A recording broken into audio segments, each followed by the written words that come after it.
Okay, welcome to the 8th in a series of 10 lectures on the Steve Berger Walter Block Austrian Libertarian Seminar. Please let's start with a moment of silence, as is our practice.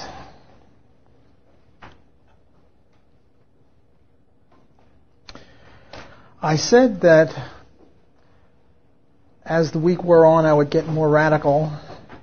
I was being namby-pamby at the beginning, Mr. Nice Guy, as is my usual pursuit, but now I'm taking off the kid gloves. Before I get to today's subject, which will be very radical and very controversial even within our small group, I just wanted to say that this week is a very tough week. I didn't realize how tough it would be. My typical day is prepare for the morning lecture, give the morning lecture, wolf down some lunch, prepare for the afternoon lecture, give the afternoon lecture, go do some exercise, I usually swim, then prepare for the next day's lectures, 2 of them, and then again and again and again. It's tough, but it's a delight. I wouldn't give it up for the world, and I'm very honored that I was asked to do this. I mean, how often does a professor get to give 10 lectures to volunteers in a week and have it blasted all out to radio land or TV land or blog land or whatever they call it? It's an honor and a privilege not only to do it, but to interact with the people here. The people out there in blog land don't appreciate, because the questions usually don't come so thick and fast during the formal sessions. But afterward, I'm attacked viciously by about 10 people, and it's always with very important questions, many of which I haven't thought of, some of which I say I have to sleep on and come up with some half inept answers the next day. But it's been a great learning experience for me, and it's an honor and a privilege to be interacting with you. Notice I'm trying to get you on my good side, because now, no more Mr. Nice Guy. Okay, I have written an article on abortion. The first article I ever wrote on abortion appeared in Reason magazine in 1969 or 72 or somewhere in there. The second article I wrote, co-authored with my friend and colleague from the University of Central Arkansas, Roy Whitehead, appears in the Appalachian Journal of Law,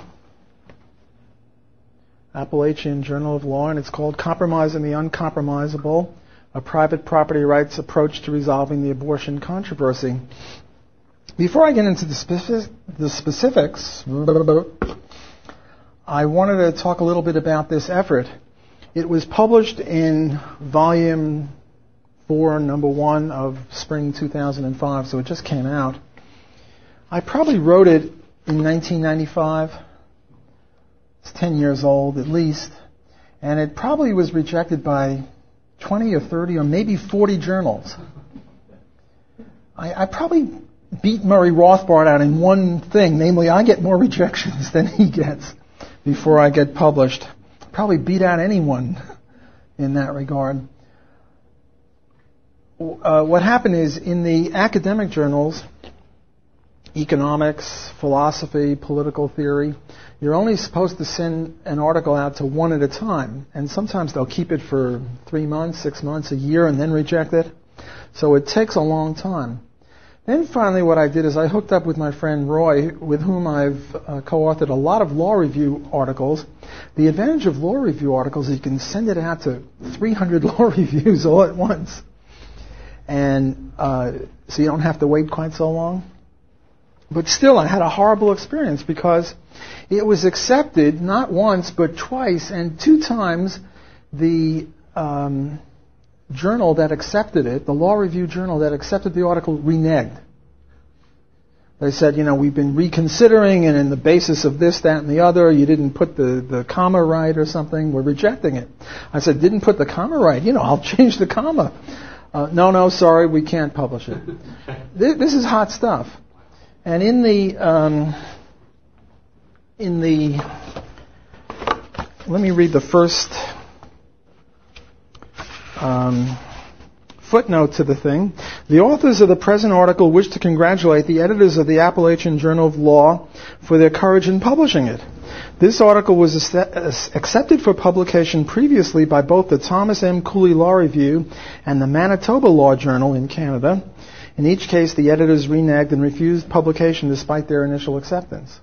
So that's a strange history of an article.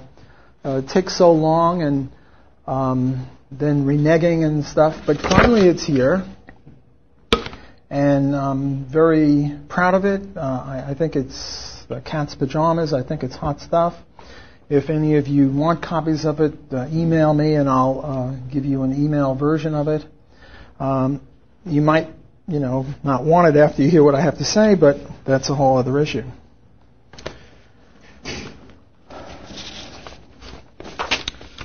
Okay, now for the substance. The abortion controversy is a horrible controversy. The life and death of millions of human beings is at stake. And philosophically, there are two sides. The left is pro-choice. That's what they call themselves. The right is pro-life. And yet, there doesn't seem to be any way to compromise this. There doesn't seem to be any way to deal with this. The left says what they say, the right says what they say, and never the twain meet. It seems to me that since not the Civil War, but the War of Northern Aggression, or the War to Prevent Southern Secession, there hasn't been as philosophically a difficult issue as that time. I mean, we've had other wars that have killed more people, but there wasn't any philosophical problem. Here there is a philosophical problem. And there are two schools of thought. The left is pro-choice. It says that you can have an abortion pretty much on demand. The extreme right, the conservatives, say no, it's human life, you must preserve it. I am happy to say that libertarianism offers a compromise.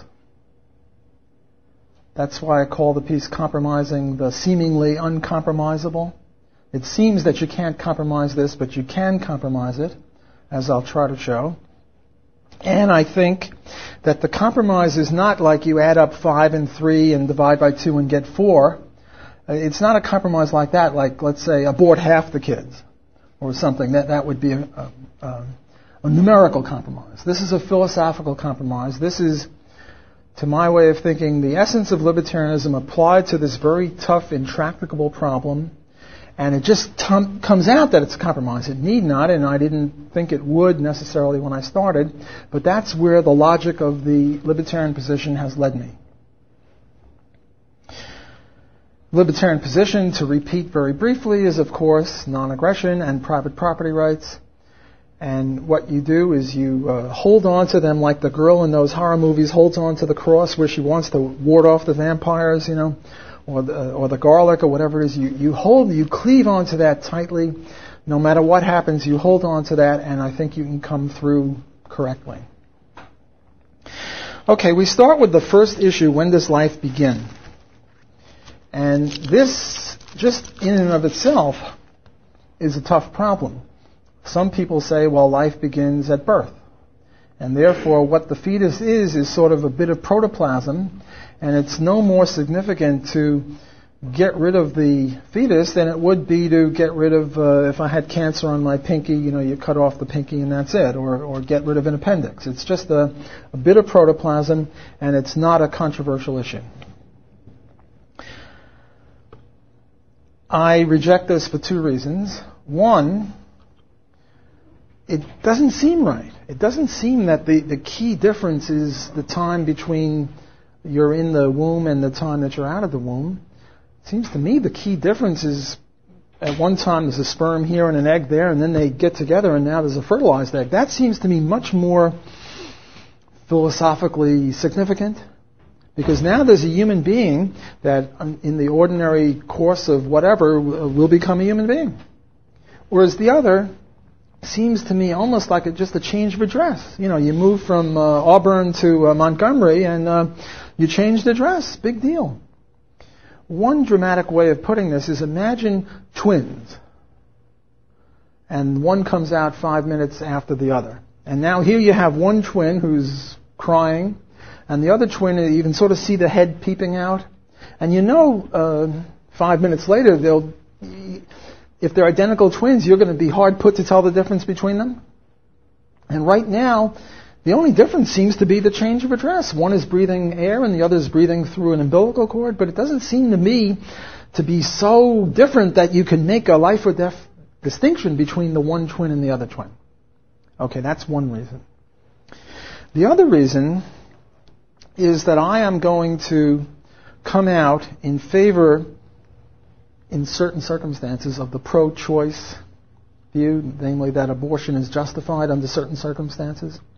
Therefore, philosophically, it behooves me to take the assumption that is the most damaging to my case.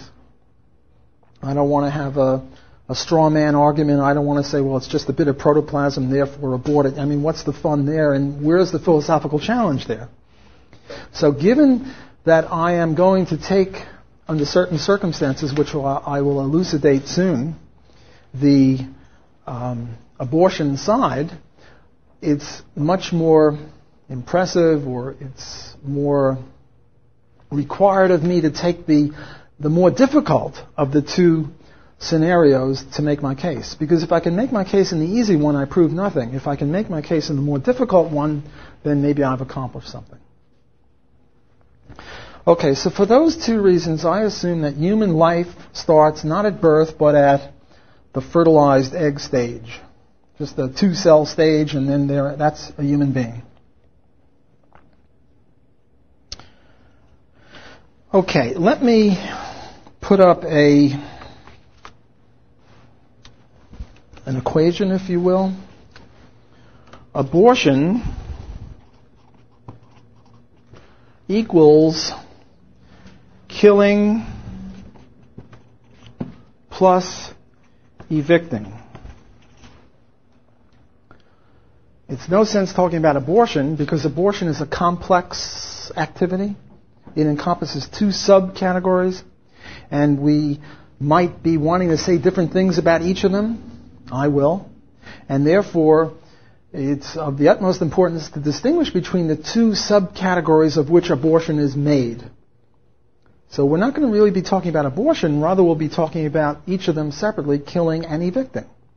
And the theory that I've come along with, or the theory that the title for the theory that I've dreamed up is, it could be a libertarian theory of abortion. The one I've come up with is a theory of eviction, or evictionism.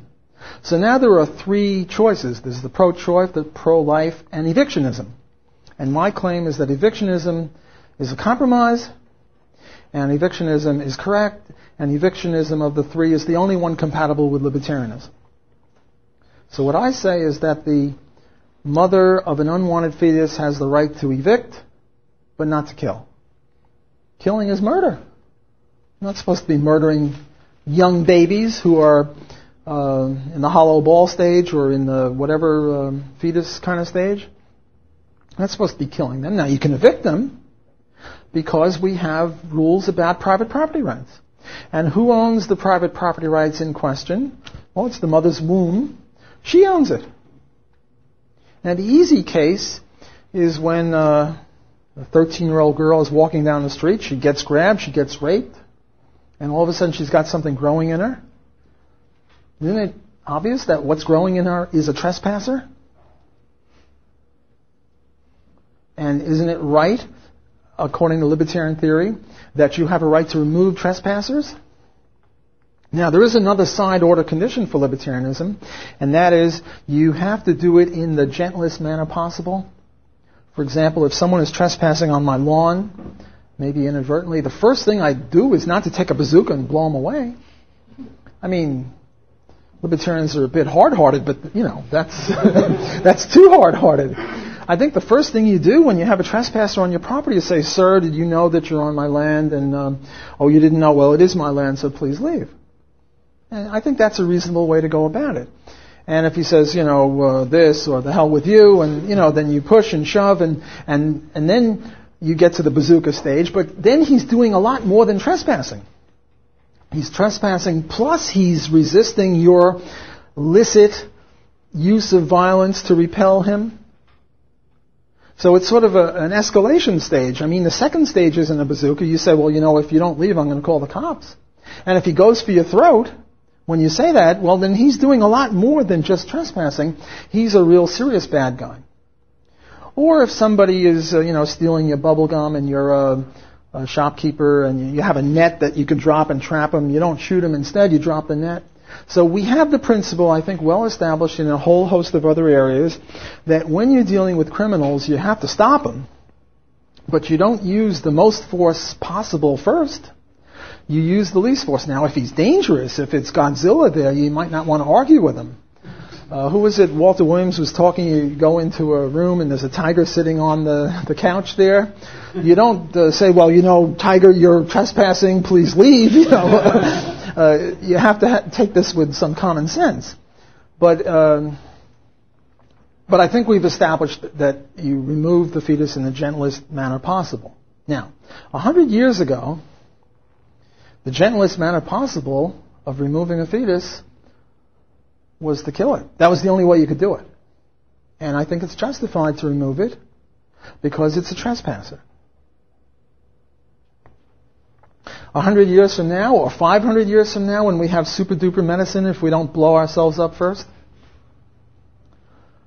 I presume it will be possible to remove the fetus at any stage, put it in a host mother or a test tube or a petri dish or some new invention that they come up with without any harm to the mother or to the fetus, and under 100 years from now or 500 years from now would be totally unjustified to kill it. Things get a little bit more complicated with today, but things are clear with the partial birth abortion. Now, what's the partial birth abortion? Partial birth abortion is the fetus is just about ready to come out. It's 9 months old or 8.5 months old as a fetus. And instead of taking it out and killing it, and once or twice that's happened, somehow it slips out before the abortionist is ready, and then they kill it while it's outside and viable? Oh, come on. That's out and out first-degree murder, or even worse than first-degree murder. It's a killing of an innocent. But suppose it's still, the head is just peeping out. And what you do is you drill a hole in the skull and sort of extract its brains while it's inside because, you want to kill it. That's what a partial birth abortion is. Well, it seems to me that if we adopt evictionism with the side order condition of the libertarian, most gentlest manner possible of evicting, that would be ruled out right away. Now, you see, the benefit to the pro-life people is if they keep on with what they're doing, they're losing right now. Babies are being slaughtered. And when medical technology kicks in, if they then adopt this, it'll almost be seen as too late. It'll be seen as special pleading. Whereas if they adopt evictionism now, they can say, well, look, we've done it long before medical technology came along to prove it. Okay, I talked about the rape victim. Let's talk about the case where the cause of the fetus is voluntary sexual intercourse. Is the fetus still a trespasser? People are likely to say, no. It's not a trespasser because the mother invited the fetus in effect, by consenting to have sexual intercourse. But she changed her mind. For one reason or another, she now doesn't want the fetus. Look, suppose I invite you into my house, and we have a nice dinner, and now I get tired of you. You don't agree with me. I hate people who disagree with me. And I say, okay, leave. Well, if you refuse to leave, then you're a trespasser. Now, this, I think, is different. The obvious retort to what I just said is I invite you up in an airplane for a little tour, and now I get tired of your discussion, and now we're at 30 feet, and I say, please leave. And you say, well, how about, letting me out when we land, or give me a parachute or something. And I said, no. This is private property. Get out. I think that this analogy there is that there's an implicit contract. There's an implicit contract between me, who invites you on my airplane, and you, who comes to my airplane, that what I'll do, if there's a crash, you can't help it. But if the airplane is working properly, the only time you get out is when we're back down on the ground. So there is an implicit contract. I'm a believer in implicit contracts. You don't have to have things that are written. If you go to a restaurant and order a cup of coffee and you drink it down and then they present you with a bill for $1 million, no. There's an implicit... I'm not a price controller. I'm not against charging $1 million for a cup of coffee. But you have to tell them beforehand. And if you don't, you can't charge that. Well, how about $100? Can you charge $100? How about $10 for what you could usually think of as a $2 cup of coffee? Well, that's a continuum problem, and I don't want to get into that. But certainly $1 million is way too much, and even $10,000 is way too much for a cup of coffee. But I insist that for there to be an implicit contract, there have to be at least two parties. And in the case of me who invites you on my airplane and you who come to my airplane, there are two parties. So there can be an implicit contract between us. But now let's look back at the case of voluntary sexual intercourse. Are there two parties? Well, who are the two parties? It seems that there are two adults, a male and a female, and there's one fetus that's not yet a fetus because the sperm and the egg are this far apart in the mother's body and they're getting close, or the egg is staying there and the sperm is moving along. Where is the implicit contract? Well, if it's between the mother and the father, then it would be sort of like this case of purchasing the services of a woman to bear your child. I think there was a Mary Beth Whitehead case where the couple was infertile, and they went to Mary Beth Whitehead and said, look, we'll give you $10,000. Here's a sperm, put it together with your egg and give us this baby.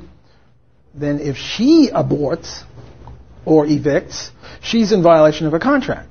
Okay, but that's a very statistically insignificant case. Let's get back to the case that there's a man and a woman, they engage in voluntary sexual intercourse. Who is the contract between? Well, if they make a contract such that the man pays the woman to have the baby, then she can't evict it or abort it or anything to it because of the contract violation. But again, that's not the interesting case. Let's suppose now that the man leaves. He's out of the picture. He can't be found. Can there be a contract between the mother and the fetus such that when the mother voluntarily takes on the fetus, she has an implicit contract to keep it for 9 months? And my answer is no. Because at the time of sexual intercourse, there's only one person. Remember, we're forgetting about the adult male. There's only one person, the woman. There is no fetus yet. So while I go along with implicit contracts, I only go so far. I don't go along with implicit contracts when there's only one person. There have to be two people. And there aren't two people.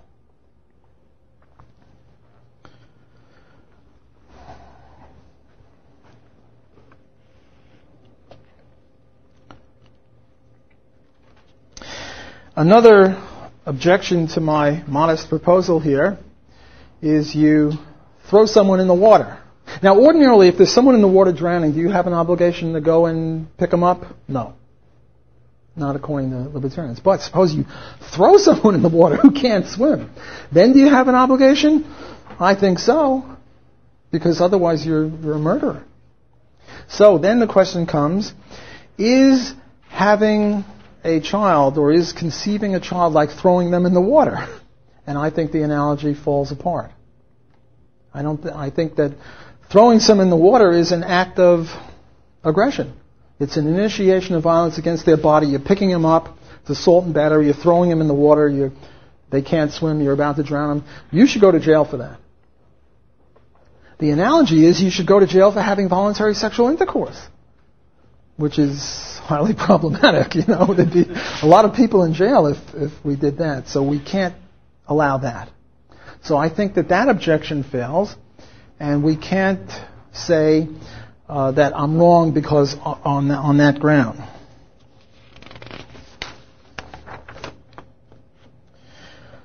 Okay, I want to prove to you that evictionism is really a compromise. And I have a table here. The rest of it is my notes, so forget about that. Just let's look at this table here. And what I'm saying is that it's a compromise because there are three theories now. Three people that have theories. There's us libertarians have evictionism. And by the way, as in so many other things, where do I get this stuff from? I got it from Murray. I got it from reading Murray Rothbard. He wrote 3 lines on it, and I've written many more than 3 lines about it. But the original idea came from him. He didn't take my view that life starts at birth, that life starts at a fertilized egg. He took the view that life starts at birth. But apart from that minor difference between he and I, this is really his theory, but articulated and expanded by me. So, we have a 3x2 matrix, evict, kill, evictionism, pro-life, pro-choice. Evictionism says, yes, you can evict. Can you kill? No. Pro-life says, can you evict? No. Can you kill? No. And pro-choice says, can you evict? Yes. And can you kill? Yes. So you can see that the 2 other theories, pro-life and pro-choice, each say no, no, or yes, yes to evict and kill, whereas the third theory, evictionism, truly is a compromise between the 2 because it agrees with one on one thing, it agrees with the pro-choice on eviction, and it agrees with the pro-life on no killing. So it really is a compromise position, not because it's set out to be a compromise position or anything like that, but because that's the very nature of the thing. Okay, so what happens if this view is implemented? If this view is implemented, if eviction is implemented right now, what happens right now is that 1/9 of babies are saved. Say the babies in the last month. Okay, because a baby who is now 9 months old, if it's evicted in the gentlest manner possible, can live. But let's suppose that an 8-month-old can't, or many of them can't. But in 10 years, an 8-month-old one will be able to be evicted without harm if medical science moves on, and maybe not 10 years, but maybe 20 years, I don't know. And then in another 10 or 20 years, a 7-month-old one will be able to be saved. And then in another 10 or 20 years, or 5 years, or whatever the years may be, eventually, in 50 years or 100 years or whenever it is, through a gradual process, all fetuses will be saved. There'll be none that will be put to death, and the whole controversy will end. There'll be no controversy, nor will there be any injustice during this period of, during this transition period. Because take a 3-month-old fetus right now who can't be saved. According to the evictionism theory, the mother has a right to rid herself of it. And if medical science is not well developed enough to save it, tough on the baby. It's not a rights violation to evict a fetus in the gentlest manner possible. It's just a horror because medical technology is not well established yet to do that for a 3-month-old.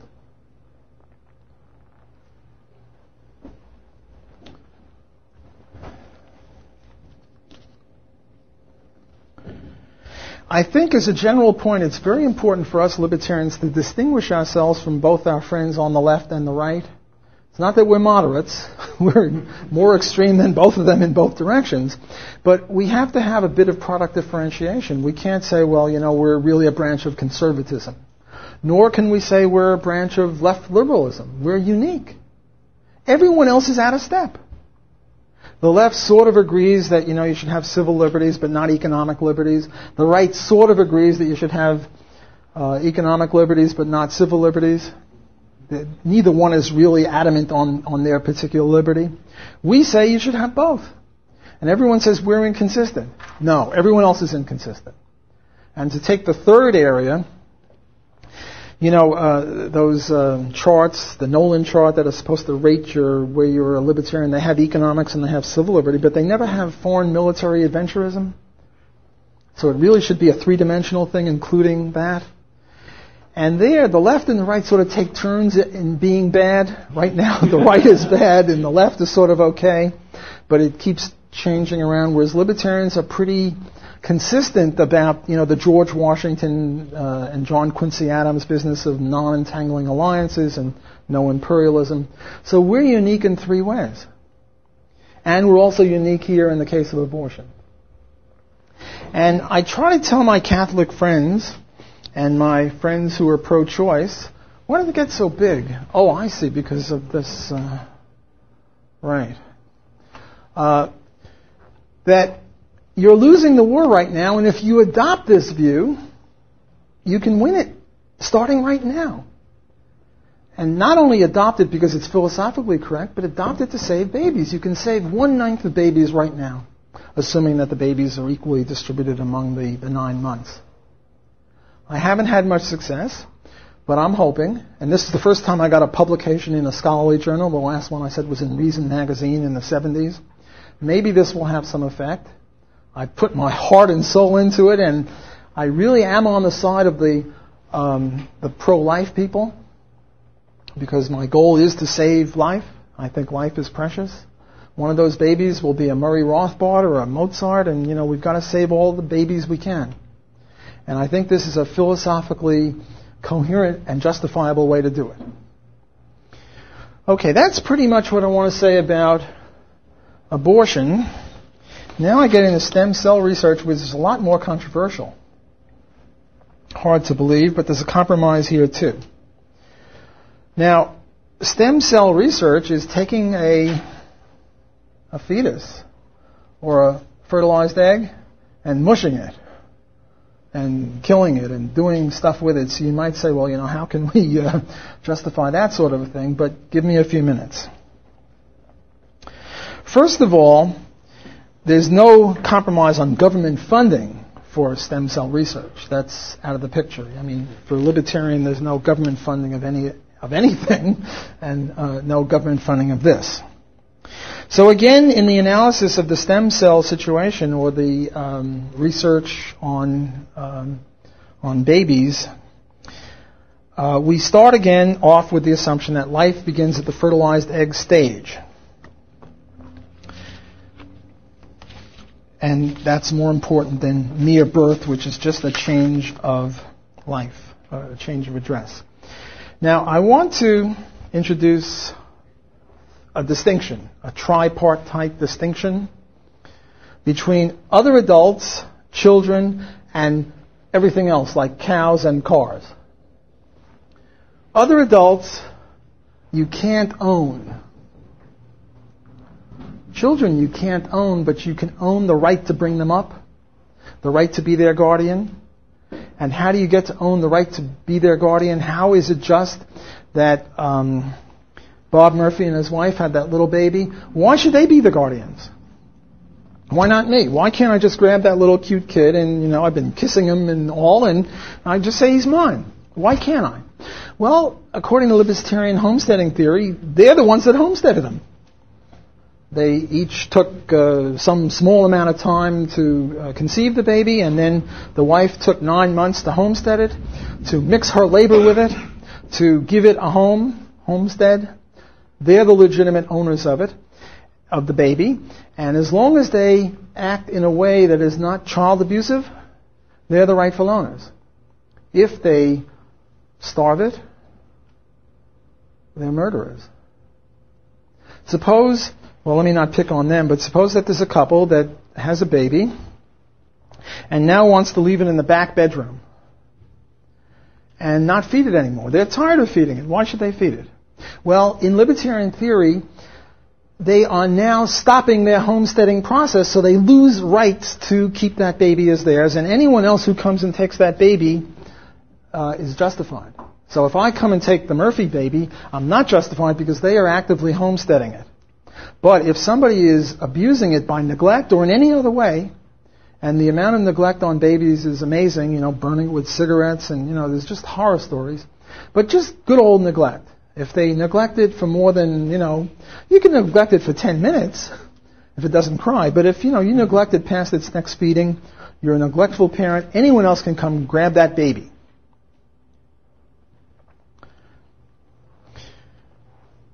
I happen to believe that you can own other people through alienation, and I've written on that in the JLS. It's sort of a side order point, but let me just make the point, even though it's a little peripheral to my main interest. Suppose my son has a dread disease, And Steve Berger here has long wanted me to be his slave, and he's very rich. And my son's operation, which will save his life, will cost $5 million. And I make a deal with Steve that if he gives me the $5 million, I'll be his slave. And I agree to do it because I value my son's life more than my liberty. He agrees to do it because he values me as a slave more than the $5 million he has to pay. So it's a mutually beneficial decision.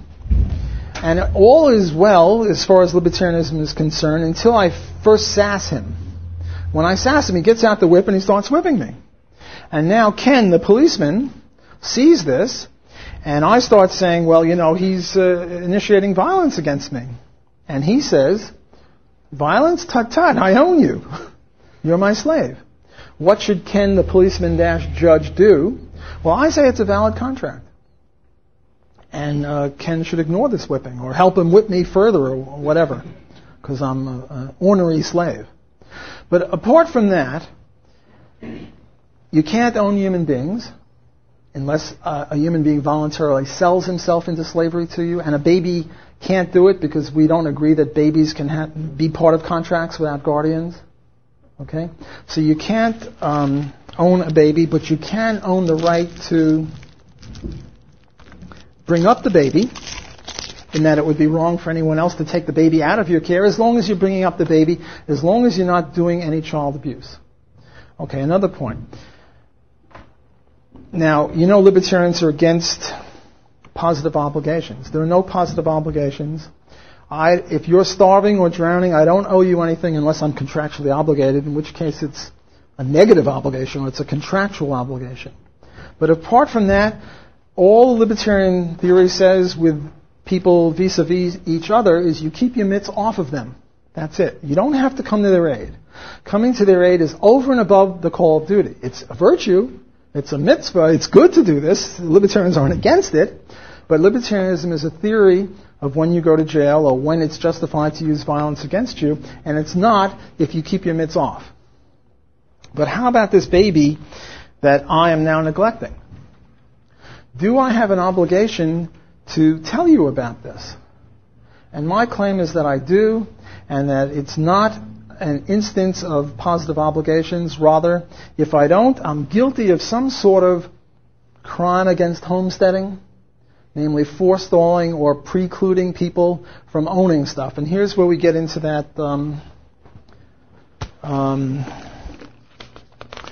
what do you call it? The bagel. Here is area X. Here is area Y. If you homestead an area like area Y, you have to allow somebody access to area X. Maybe bridge under or a tunnel under or a bridge over, but if that's not technologically possible, you have to allow them an egress. Now one of the vicious questioners said, well, suppose there are two people, each own X and Y and Z. Which of them has to let people through to X?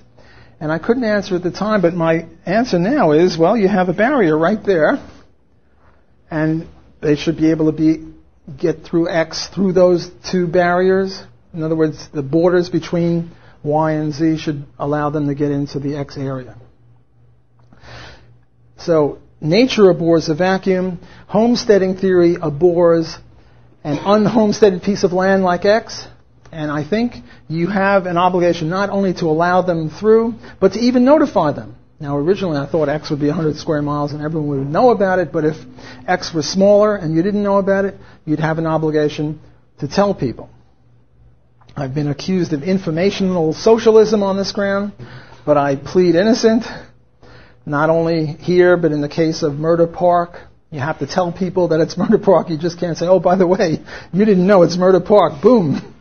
You have to tell them. I don't think that's informational socialism. I don't think it's a positive obligation. I think the implicit contract or the logic of homesteading implies that. Similarly with the baby. You have to take the baby out of the bedroom and put it where? In the hospital, in the church steps. There was a case in MASH, the movie MASH, where they had a baby like that. They took it to the monastery, and the people there took care of the baby. It's an obligation. If you don't do it, you're guilty of murder. Okay. But wait, suppose that no one wants to take care of the baby. There was this case in Canada where there was a severely mentally handicapped and physically handicapped child who was in pain. Just severely mentally handicapped and physically handicapped, not in pain. I'll get to the pain in a second. And the father killed it. It was the Latimer case. My view, or what I take to be the libertarian view, is he was guilty of murder because he didn't offer her to anyone else. By wanting to kill her, he showed that he was incapable or unwilling to bear the responsibility of homesteading her or being her guardian, which is fine. He doesn't go to jail for that. But by killing her, he precluded other people who might have wanted to take her and keep her alive and healthy and happy. So he was a criminal. Take the case of Terry Schiavo. Terry Schiavo was, for all intents and purposes, a baby. She was incapable of taking care of herself, even though she was a 43-year-old woman. But for all intents and purposes, she was incapable of taking care of herself. Now, there were allegations that the husband and other people had said that she had said that if she were ever in such a dire circumstance, she should be put to death quickly and painlessly. But it seems to me that to put someone to death, you need more than just a say-so, especially when the people who were saying so stand to gain by that because the husband had some other woman and he wanted to get rid of her. I mean, if it's a contract over a pen, okay, a say-so. But if it's life itself, I want to see a note, not just a signed statement. I want to see a notarized one. Or I want to see a TV interview saying exactly that. And there wasn't. So what should have happened in the Terry Schiavo case is that when the husband wanted her put to death, he shouldn't have been allowed to put her to death. He should have been kicked out of the guardianship of her because he no longer wants to guard her. And then the next person online should be given that option. And the next person, I assume, and I'm not sure, would be the parents or the siblings, or the children if she had adult children. And if none of those wanted, then all those people picketing outside, saying, life for Terry, well, some of them should have been given her. What Murray used to call this was Friends of Babies. If there was a Friends of Babies organization, they should be given her. But suppose nobody in the whole bloody world wanted her. Or suppose no one in the whole world wanted the Latimer kid. Then what? Now we come up with a very difficult case, because according to libertarianism, a baby who is unwanted and no one wants to take care of him has to die. And it's just that they die because there are no positive obligations. But there are ways of dying and then there are ways of dying. And I ask myself, suppose I were a 5-year-old kid and no one wanted me, how would I like to be treated? Namely, I'm trying to get at what is child abuse and what is not.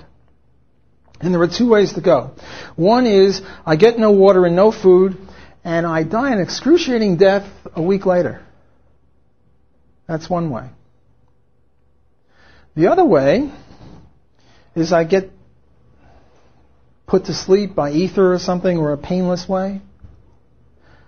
If ever I were to commit suicide, and I announce this and I'm on tape, I want to go the quick and easy way. I don't want to go out in 2 weeks starving and dehydrated. That's a horrible way to die. That's torture. So, what is child abuse? It seems to me that child abuse is dying the way Terry died, of having the feeding tube removed and she just... Ben? But Terry Schiavo wasn't conscious at all. Okay, well, then take another person who was conscious and suffering. If ever I'm in that position and I'm conscious, I mean, if you're unconscious, I guess it doesn't matter. But if you're conscious, then I'd rather go out quickly and cleanly. Take another case. And here is where I'm coming from a radical perspective. I now have a 5-year-old son, and I can't feed him, and he's going to die because I don't have any food or water for him. However, there's a rich guy who wants to involve him in a pornographic film where he'll be raped. what's child abuse now? It seems to me, again, if I were the 5-year-old, I'd rather be raped. It only takes 10 minutes or so, half hour tops, and then live the rest of my life normally. Okay, maybe I'll have psychological problems, but I'll deal with them rather than being dead. Now, we're sort of probing the outer reaches of libertarian theory here, where there are no good solutions, where we're in lifeboat situation land. So don't think that libertarianism is cruel.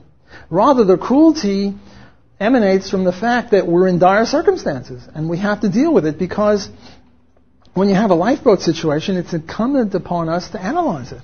We just can't analyze nice situations where the sun is shining and everyone's rich.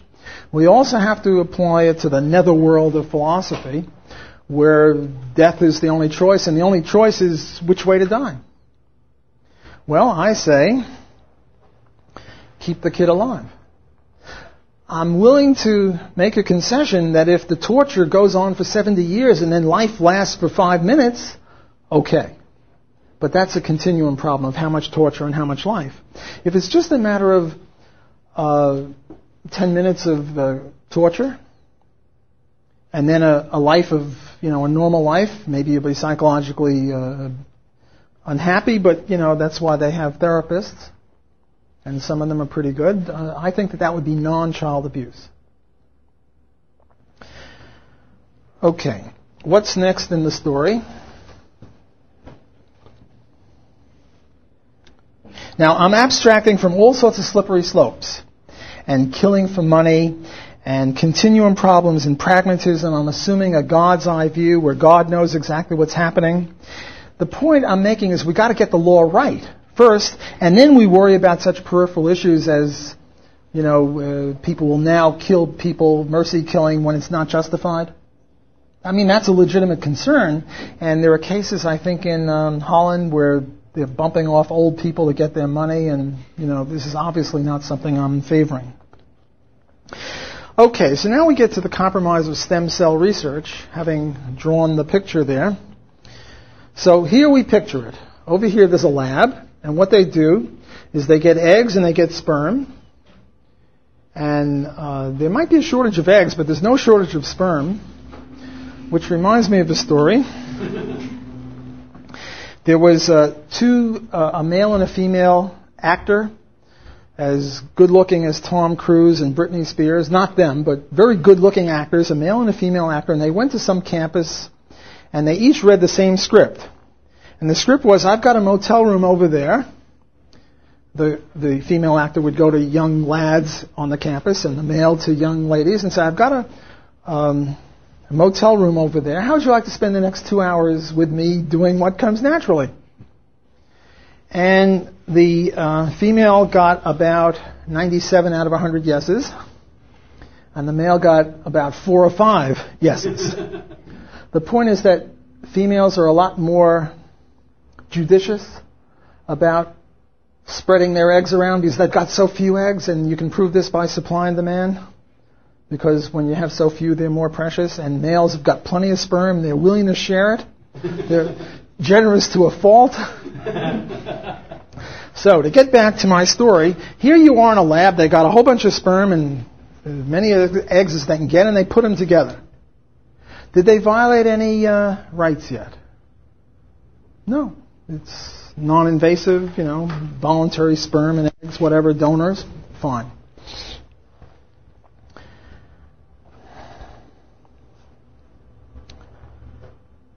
Can they start experimenting on them, killing them? Experimenting doesn't necessarily mean killing them, but it means poking around with them, which isn't really good for them.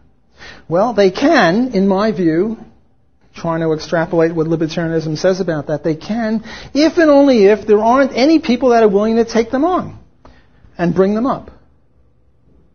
In other words, so here you have the supply side, and the supply side is this lab, and the demand side is Friends of Babies, that organization, consisting of the rest of the world who are potential adoptive parents of all the sperm and eggs that they put together. Now, if supply is greater than demand, we've got extra human beings that no one wants to take care of. On the other hand, if the demand side is greater than the supply side, then there'll be no medical experiments, because any fetus that the lab puts together, the friends of babies will say, okay, we'll take them. Now, I used to think that the supply would outstrip the demand, because it's easier to put babies together in a lab than it is to bring them up. And on the web, some genius who I cite in my article that I'm publishing on this subject said, well, you don't really have to bring them all up. All you have to do is freeze them and keep them alive in that way. And who knows, in 500 years, maybe this or that, but you just freeze them and you'll keep them alive. And now it looks as if the demand side will win, because freezers are cheaper than petri dishes, or the technology and the number of eggs is very limited, even if not the amount of sperm. So that's the compromise. The compromise is, we don't say whether stem cell research is justified or not. We leave it to the market. We leave it to whether supply is greater than demand or not. If demand is greater than supply, there'll be no stem cell research. If, on the other hand, supply is greater than demand, the additional supply that is not demanded now has two choices. One, they can die out of thawing, T-H-A-W. You die from being thawed. Doesn't hurt because it's just a fetus. And the other is you get experimented on. And now I ask, well, where's the child abuse? Suppose I were one of those fertilized eggs. Which would I rather be, thawed or experimented on? And my answer is, thawed is a certain death, whereas being experimented on, maybe 1 out of 1,000,000 will live. And since I'm pro-life, I think it's not murder for them to experiment on stem cells or fertilized eggs, as long as supply is greater than demand. So it's a true compromise. We leave it to supply and demand and see what happens. As an empirical statement, I think there'll be no stem cell research. What about the case where a couple has a baby and the baby has some horrible disease, and what they do is they create another baby in order to use the other baby, the second baby, as a source of supply of body parts for the first one? You've heard of cases like that. What's the libertarian view there? Well, it should be obvious by now. The libertarian view there is, sure, they can use the second baby as a source of whatever they want for the first baby, if and only if there's not one person in the world that wants to take that second baby. As long as there's someone else that says, oh, wait a minute, not so fast. Let's not be using the second baby as a supply of body parts for the first baby, because I want the second baby. They then have precedence over the parents, because the parents are no longer homesteading the second baby. They're homesteading the first, but they're not homesteading the second baby. Okay, now I have a whole series of objections to my theory. And what are the objections? The first one is that you're putting human beings in a petri dish, and doesn't this violate libertarian law? Some of these objections are silly, I think, but I'm going to read them because I want to be exhaustive in my treatment of this very important subject. Well, it doesn't seem to me to violate libertarian code to put a sperm and an egg in a petri dish or in a test tube or in some way. It's not a violation of rights. It doesn't constitute an initiation of violence or a violation of property rights. Remember I said you've got to keep those things in the fore, and if you do, you don't run into problems, or you can negotiate through this dangerous philosophical terrain. Well, why is it wrong? Why is it not wrong, but why is it a violation of rights to put a sperm and an egg in a petri dish? I don't see why it is. The second one has to do with birth control pills. And my understanding of birth control pills is that there are 3 kinds. The first one stops ovulation, no eggs. Well, that doesn't constitute an initiation of violence against a human being defined as a fertilized egg or better.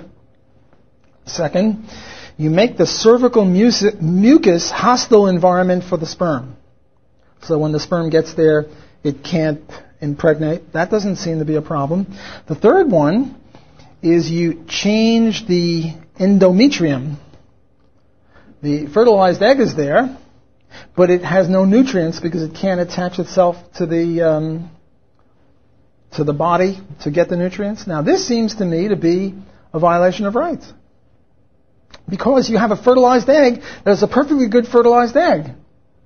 And if some friend of baby says, aha, we want that egg, give it to us, on what basis are you denying them? Because you're not homesteading it. You're as if putting it in the back bedroom when it's an infant. In other words, the fertilized egg that's in the womb but not connected to the womb and can't get nutrients from the womb is in effect like the infant, the 2-year-old who's in the back bedroom who you're starving to death. No. So that one would be illicit. So again, we have some sort of compromise position. The next objection is that you're treating children as property. But I'm not. I'm only treating as property the right to bring up a child, which is different than the child itself. Next objection is that I'm being a Nazi. Making soap out of Jews is wrong. Making medicine out of children is equally wrong. That's the quote. But I was going to say, but I'm not. But I am. But I'm only doing it for people that no one wants to bring up. And it's not my fault. It's your fault. Why aren't you bringing them up? You see the argument? So, in a sense, Nazism is justified. Boy, I shouldn't say things like that because people will take it out of context. But let me say it again more quickly. Nazism is justified if the Nazism is limited to helpless people that no one in the whole world wants to take care of. And then you're giving it a quick death rather than a long, drawn-out death. Well, by Nazism you just mean coercion here. And I think coercion is justified in those weird lifeboat kind of situations. Now, I know this doesn't sound right. And maybe I'm wrong and I'm open to criticism. You know, we're all struggling here for the truth. But I'm trying to apply libertarian theory as best I can. And this is what I'm coming up with. The objections get better.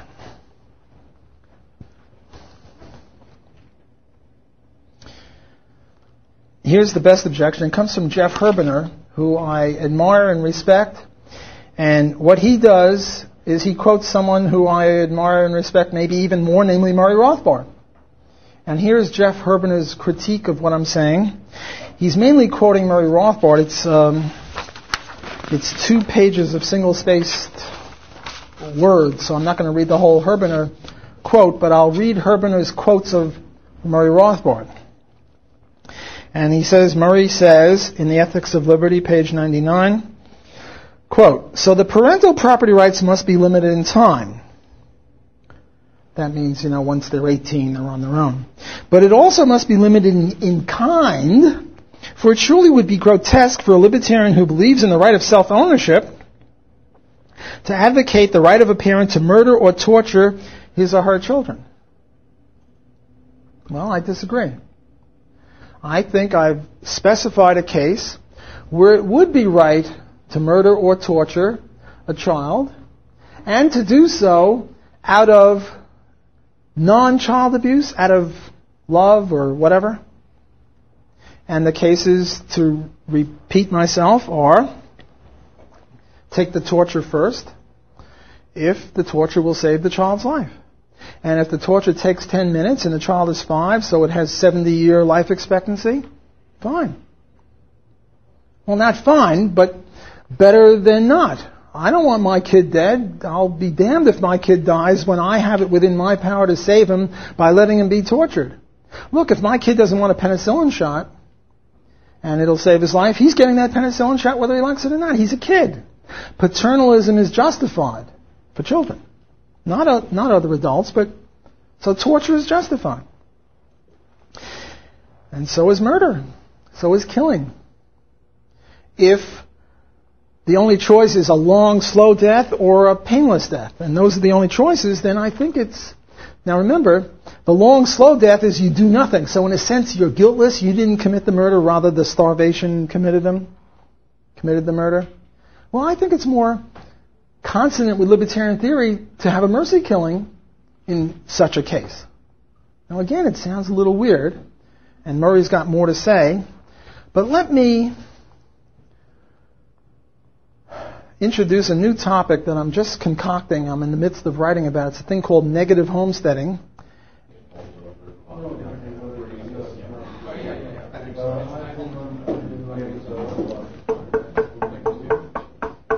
Ready for your daily allotment of jokes? Remember, we're asking, why is it that the chicken crossed the road? Barbara Walters. Isn't this interesting that the chicken crossed the road? In a few minutes, we will be listening to the chicken tell, for the first time, the heartwarming story of how it overcame a serious case of molting and went on to accomplish its lifelong dream of crossing the road. Not a very good one, but maybe the next one will be better. John Lennon, why did the chicken cross the road? Imagine all the chickens crossing roads in peace. Aristotle. Roderick Long will appreciate this one. It's the nature of chickens to cross the road. Maybe he won't appreciate it, I don't know. Karl Marx, it was a historical inevitability that the chicken crossed the road. Saddam Hussein, it was an unprovoked act of rebellion and we were quite justified in dropping 50 tons of nerve gas on the chicken. Captain Kirk, why did the chicken cross the road? To go boldly where no chicken has gone before. Fox Mulder, you know who Fox Mulder is? You saw it cross the road with your own eyes. How many more chickens have to cross the road before you believe it? Freud, the fact that you're all concerned that the chicken crossed the road reveals your underlying sexual insecurity. Okay, let's get back to the criticism of Jeff Herbener citing Murray Rothbard against my thesis. The second quote that Jeff makes from Murray is, Murray says in the Ethics of Liberty, page 152, to sum up the application of our theory of extreme situations, and indeed we are now doing extreme situations, if a man aggresses against another person or property to save his own life, he is still a criminal aggressor against the property of another, and the victim is within his right to repel that aggression by force and to prosecute the aggressor after the crime. Let me introduce this new concept that I've been working on called negative homesteading. Now, you all know what positive homesteading is. You grab something, you mix your labor with it, and you own it. Fine. What's negative homesteading? Negative homesteading, I'm in a bad mood or something because everything I'm talking about today is pretty miserable. These lifeboat situations are pretty horrible. Negative homesteading, sometimes called homesteading misery. And I just concocted this stuff, so I'm open to criticisms, as I am even for stuff that I haven't concocted. I regard this as a learning experience. As I said, as I moved on in the week, I would get more and more radical. Well, more and more radical means new stuff that I haven't even published yet. So what's negative homesteading? Negative homesteading is homesteading misery. Suppose a lightning bolt hits me. It's pretty miserable. I'm going to die. But I have a magic ring, and I can ward it off, and it'll hit Maximilian. Do I have a right to do that? He's saying thank you, but I don't think he's fully serious. Do I have a right to do that? No, I don't have a right to do that. There were two innocent people, me and Maximilian. But I was the first to be hit by the lightning. I homesteaded the misery. I own the misery. I can't pass it off on anyone else. Take the next case. I'm now a suicide bomber. I've got my pack of bombs here. Here's one. Here's another. Got them in my pocket. I'm ready to blow up the hospital. Here are my sticks of dynamite or whatever these guys have got. Now, if I were just marching toward the hospital and you were the hospital guard, you'd shoot me, and that would be the end of it. But what I do is I grab Carrie Ann, and I hold her in front of me as a shield. And now I'm marching forward, holding her, and she can't resist because I've drugged her. This will teach you to mess with me. And she's as tall as I am, and let's say she's as wide as I am, which isn't true, but suppose she were. Or I get Dan. He's even wider than I am. I'm marching forward with Dan in front of me as a shield. I'll pick on Dan instead of you. He's bigger. You are the guard for the hospital. The only way you can stop me from blowing up the whole thing, you can run, but the hospital people can't, and you're dedicated to saving them. The only way you can do it is to shoot me, and then I'll blow up right here when I'm still 100 yards away. But if you do, you got to go right through Dan, because he's in front of me as a shield. Can you do it? Let me read the Rothbard quote again. To sum up the application of our theory of extreme situations, if a man aggresses against another man's person or property, he is still a criminal aggressor against the property of another, and the victim is within his right to repel that aggression by force and to prosecute the aggressor afterward. Somewhere I've read in Murray, or maybe someone else, that Dan has a guardian angel. And the guardian angel is hovering up here with a pistol. And just as you, remember, here I am marching right behind Dan, and you're the hospital guard, and you're about to shoot me through Dan. And the guardian angel of Dan is assigned to protect Dan's life. And what Dan does, and what the guardian angel does, Dan is helpless, he's drugged or something. He's my tool. The guardian angel shoots you, the hospital guard, because right now, Dan has two threats against his life. One, me, when I get to the hospital. And the other, you, right now, you're going to shoot him. And the angel says, well, Dan has two problems, an immediate problem and a future problem. The immediate problem is you, the guard. The future problem is me, the suicide bomber. But the guardian angel reasons, first let's take care of the most pressing problem, and then we'll worry about the secondary problem. And the guardian angel shoots the guard. That, I think, is the libertarian view, as I understand it. I think Murray said it, but I can't find where he said it. But if he didn't say it, then I'll just make this up as a hypothetical libertarian view, and I disagree with it. The reason I disagree with it is based on my negative homesteading theory. My negative homesteading theory is that Dan is the first homesteader of misery. I grabbed him first. He's toast. He has to pay, not the guard. The guard is doing his good job by keeping me off of the hospital.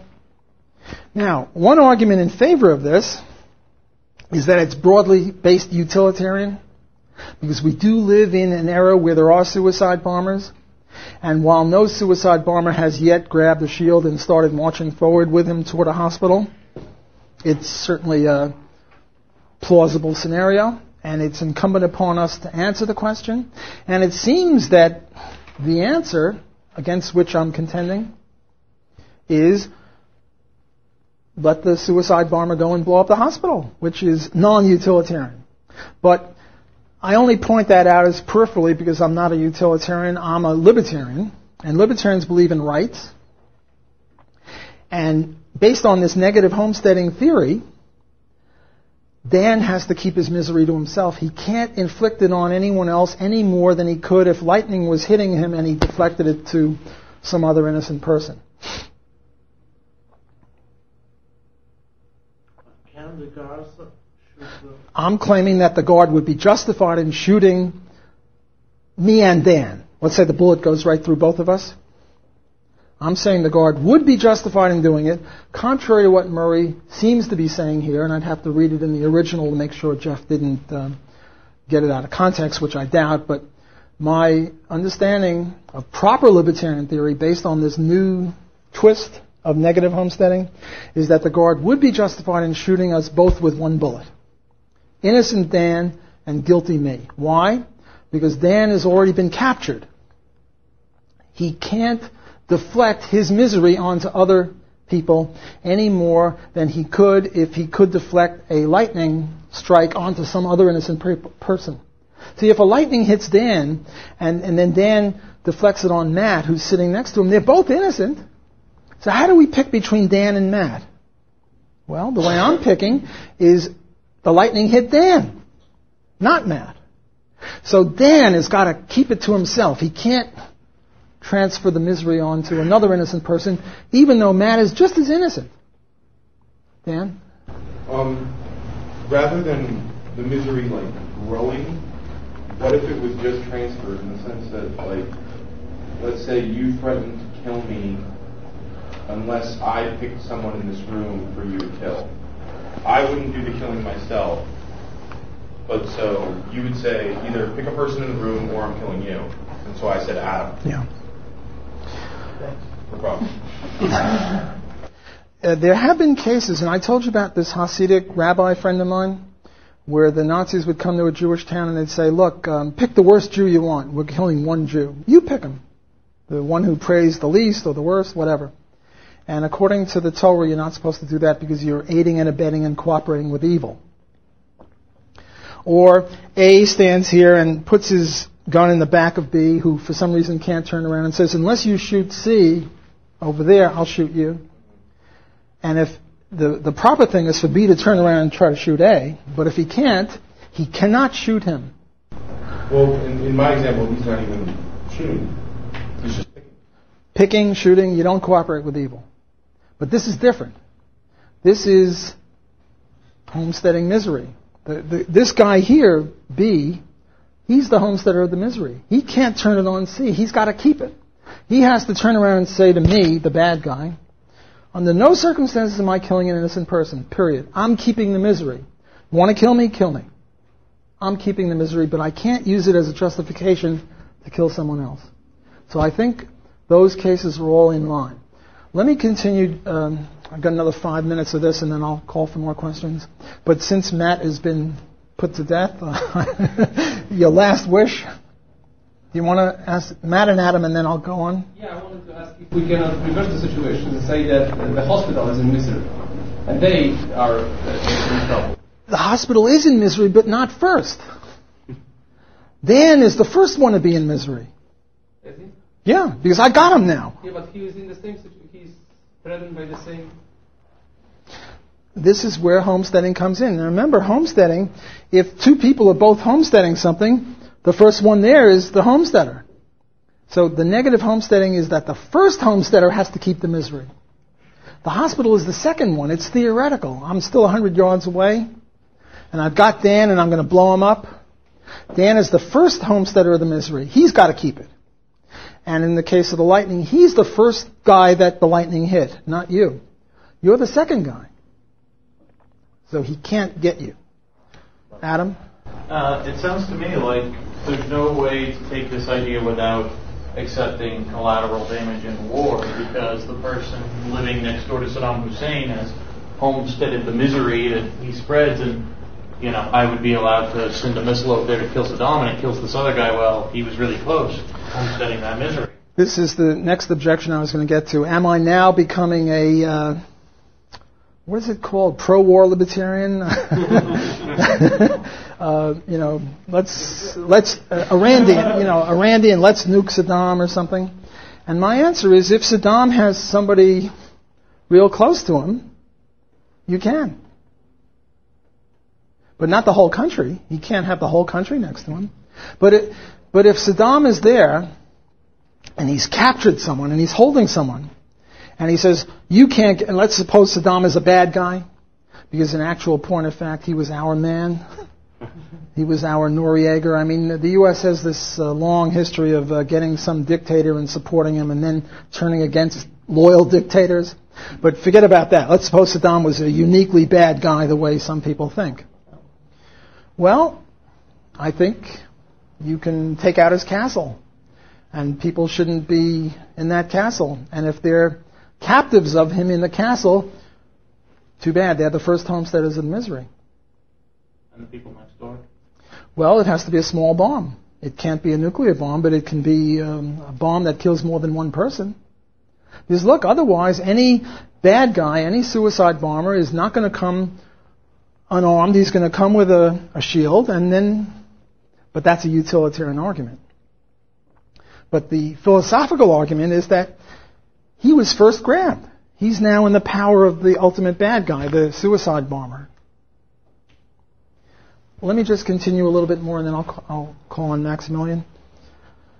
Okay, the next quote from Murray is, this is The Ethics of Liberty, page 97. A guardian then assumes only those rights of the ward that are necessary for him to exercise so that the ward comes into a state of full self-ownership. By bringing this development to an end and killing the ward fails to qualify as a right that the guardian can assume. It seems doubtful, in fact, that he would have had the right to arrest in any way the development of his ward towards self-ownership, as would happen in the case of indefinitely freezing eggs. My answer is the movie The Sand Pebbles. Anyone ever see that movie? Steve McQueen. The apex of the movie is the protege of Steve McQueen has been captured by the bad guys, and the bad guys have got the protege tied up to a pipe, and what they're doing is cutting him, and they're going to cut him to death. And what Steve McQueen does, he takes a rifle from a quarter-mile away and kills him. So he saves him from this death by 1,000 cuts, a quick death rather than a tortured death. Is Steve McQueen guilty of murder? No. He is exercising proper guardianship. Now, it's true it's not his son, but it was his protege. And if it was his son, if I was in that position, I'd want my father to shoot me. I'd rather die a quick death like that than being tortured and being skinned alive. I mean, what they were going to do to him was torture him to death over as long a time as they could keep him alive and in horrific pain. Now, it's a pretty depressing thing. You know, we're talking about this death or that death, and we're quibbling over types of death, but still we have to go where libertarian theory leads us. And libertarian theory leads us to Steve McQueen shooting his son or his protege, a mercy killing. Now, yes, mercy killings can be abused, but again, we want to take the God's eye point of view. God is looking down and knows exactly what's happening and knows what's in Steve McQueen's heart and knows that he's trying to save him from torture. And we stipulate that a tortured death is worse than a quick and clean death. So I'm led as if, I don't know, by an invisible hand or by my understanding of libertarianism, down some pretty ugly corridors, but that's where I end up. Okay, the next guy that comes up with criticism is a guy named Tom Fleming, who writes for Chronicles. And I won't even mention his criticisms because they're all, I don't know, he starts blaming Mises for me, and he starts blaming Austrian economics for this stuff. It's just ludicrous. So that ends my formal comments. Let me now call on Maximilian and let me try to defend this, or let's discuss this. I was wondering if you not recognize any difference between the case of the lightning and the case of the guard. I mean, the lightning is not choosing to harm you. It is not a murder if the lightning hits you. But the guardians can choose. If they choose to shoot on you, they're killing you. The question is, do I not recognize a difference between the lightning case and the case of the suicide bomber? The lightning has no motivations, no purpose. It's just the act of nature. I'm putting words in your mouth, but I'm trying to get the point across. Whereas the suicide bomber is purposeful and motivated. No, not the suicide bomber. The guardian. The angel, no, Dan's angel? The guard, the hospital guard. Yes, there is this analogy. I agree. But that's what an analogy is. An analogy is a similarity, but not a perfect similarity, otherwise it would be the same thing. So obviously the lightning is an act of nature or an act of God or whatever, and it's blameless. You don't blame lightning. And you might blame the guard for shooting Dan, who is an innocent person. So obviously I see a difference.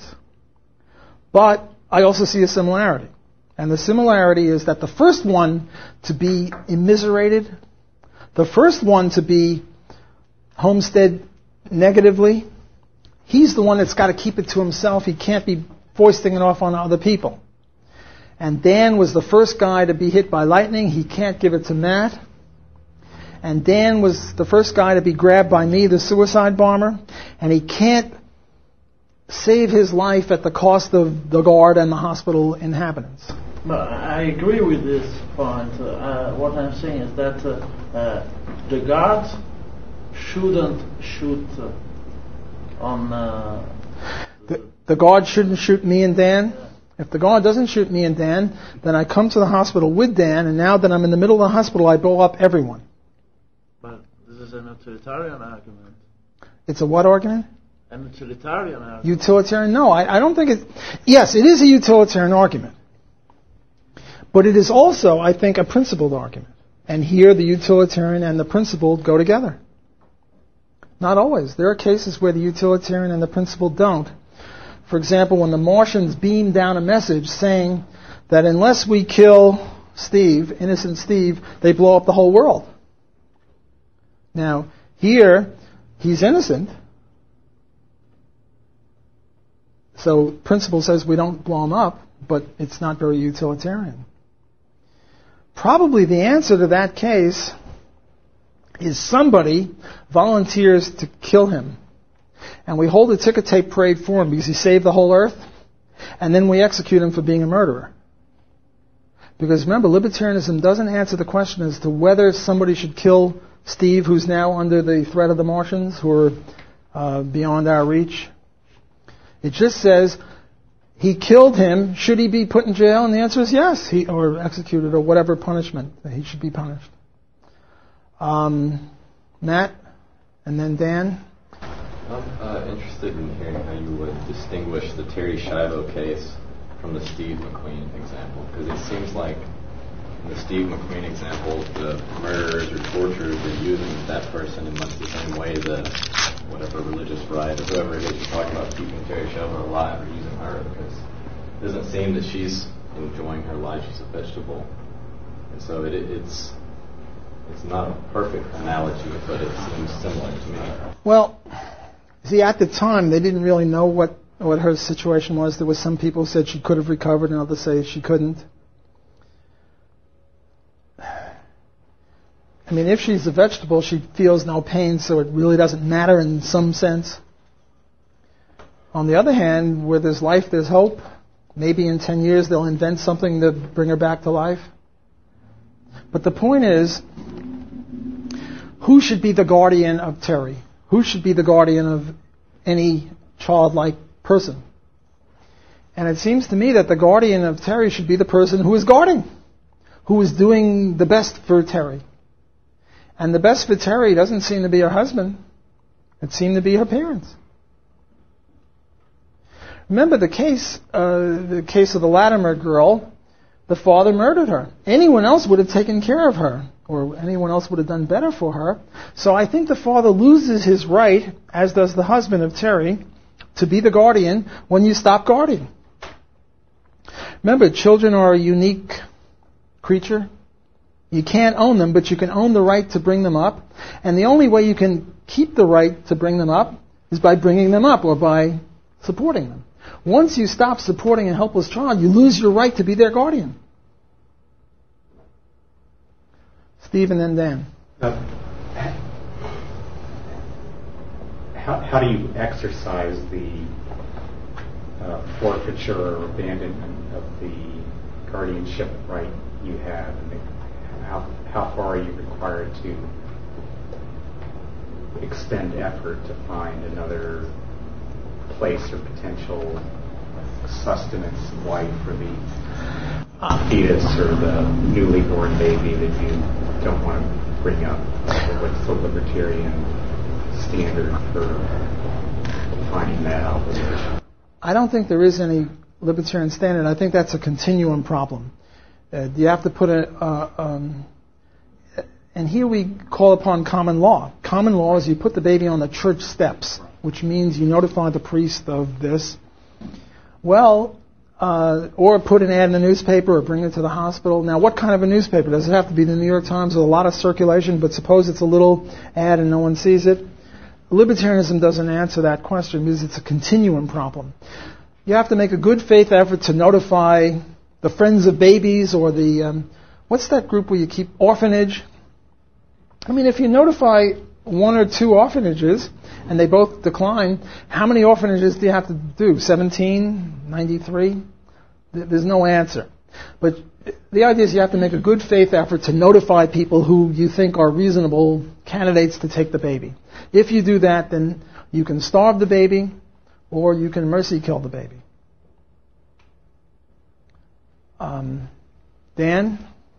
Well, I had a question that sort of extrapolates from the case of the baby who's been abandoned and now we're going to have a torture or something like that take charge of the baby.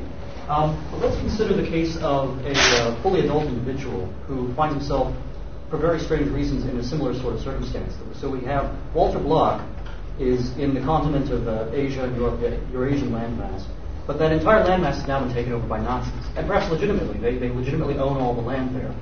And they now say, Walter Block's in the middle of the landmass, so he can't really get to the ocean to swim away to England or someplace like that. And they've told you to either leave or they're going to shoot you. What can you do? Would it be okay for them to shoot you since you couldn't, if you tried to leave just by walking out of the Eurasian landmass, you would die of starvation, which you said is much worse than a quick and painless death.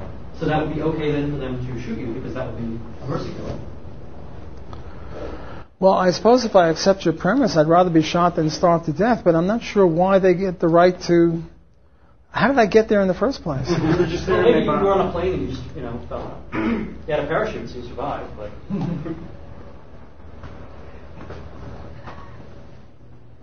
Well, that's a tough one. I mean, if you fall with a parachute onto the land of bad guys, you're a trespasser. Okay, if I accept your premise that I have to be either shot or mercy shot or tortured... Right, but with the child, we already accepted the premise that it's better to die quickly than it is to... Yeah, well, I'll accept that. I don't much like the idea of being put in that position, but if I stipulate that I'm in that position, then when you say follows ineluctably, well, which would you rather be? Tortured to death by starvation and thirst or put out of your misery quickly? I'd have to think of it. Okay. I might not want to get the Nazis to satisfy.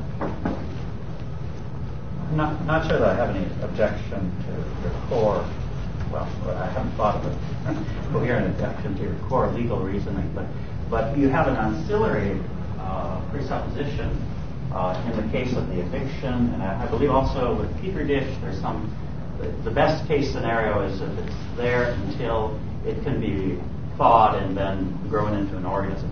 And there's some sort of presupposition of continued technological progress, which I think is exogenous to the argument, and I don't think is very Austrian, because you're sort of trying to see around the corner and you're making, the purpose is to get to a sort of absolute rights position, right? And I buy the fact that within a rights position you can have a sort of subsidiary utilitarian argument too. But the historicism of or not historicism, but I think progressivism of the auxiliary argument I don't buy. That seems to vitiate the case. Could you say again specifically what you don't buy? The fact that, well, in the case of the eviction, you're saying that this will become an increasingly good thing, right, through history. In other words, 200 years from now, we'll be able to, prolong the baby much longer. And I don't think that has place in legal reasoning because we don't know that. We can't see around. Well, I don't know that it's legal reasoning. I'm combining legal reasoning with empirical and with predictions. But my prediction is that as medical technology increases exogenously, more and more babies will be able to be saved until all of them are saved. Now, I might be wrong on that. Let's suppose I'm wrong on that. I'm willing to stipulate I can be wrong on my empirical prediction, but I then resort to the core argument. That was a utilitarian, extraneous argument. The core argument is, let's say medical technology never improves past now, and that right now 1/9 of babies can be saved. Well, then that's it. 1/9 of babies are saved. Or if I were speaking or writing in the year 1700, and we never thought that medical technology would be doing anything, then I would be a pro-choicer. I would say that you have a right to evict in the gentlest manner possible. Medical technology is such that the gentlest manner possible is no different than any other manner, and that would be it. So then the libertarian position would collapse on the pro-choice. In the future, if my prediction is right, which may or may not be right, then it becomes pro-life. Right now, it's sort of a middle. But the principle is invariant to the historical episode. Yeah. Namely, rights are timeless. It's just as wrong for the caveman to bop another caveman over the head as for the spaceman to bop another spaceman over the head. Libertarianism is a timeless theory. But still, we can talk about medical technology and make reasonable assumptions and say, well, here, let's apply it here, let's apply it here, let's apply it here. So I'm not really putting much emphasis in that. My main emphasis is in the libertarian theory. And it's reasonable to suppose different cases. Adam. So let's say I accept your premises, and I think I can't raise any objections against them now about the eviction versus the killing. On the other hand, to say someone's trespassing, don't you have to say that they're willing and able to leave, or that they're able to leave but they can't? I don't think so. Like if you're at my estate and it's a mile radius, and I say I want you off my property, and let's say you agree, and I say you have 1 second to get off before I shoot you, and there's no way you can get off in 1 second. Or let's say it's a 10-foot property, and I say that to Stephen Hawking, he can't get off in 1 second. So it seems like it has to be judged relative to the capability. And it sounds to me like the child in the womb is a captive. He might like to get out, but he can't. And so you want to evict him, that's fine, but you're not giving him the opportunity to get out based on his capabilities. Judith Jarvis Thompson, a philosopher, has a very famous case where you wake up in bed and there's an umbilical cord between you and a violinist, and you both wake up at the same time, and you ask the violinist, well, how come you to be in my bed? And he says, well, I don't know. All I know is I went to sleep in the hospital last night, and here I am. And we surmise that what happened is a bunch of bad doctors took him off the kidney dialysis machine in the hospital, brought him to your house, attached him to your kidney, and there you are. Now he's helpless. He'll die if you cut the thing. Do you have to carry him around for 9 months? Do you have to carry him around for the rest of your life? This seems to be the implication of what you're saying. My answer is a compromise. No, you don't have to carry him around attached to you. Be awkward, what the heck, but minor point. You don't have to keep him around for the rest of your life. You don't have to keep him around for 9 months. You just can't cut the cord and you can't shoot him. Namely, you have to notify a hospital. You have to call the hospital and say, hey, look, there's this guy. Can you please take him off me and stick him back on the kidney dialysis machine, which will take a half hour of phone calling. So it's sort of a compromise, and yet that person is just as helpless as the fetus. So I don't think you have to keep the fetus for 9 months. But that's an arbitrary time selection on a continuum problem.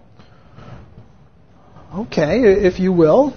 But it seems to me to be more in the spirit of ownership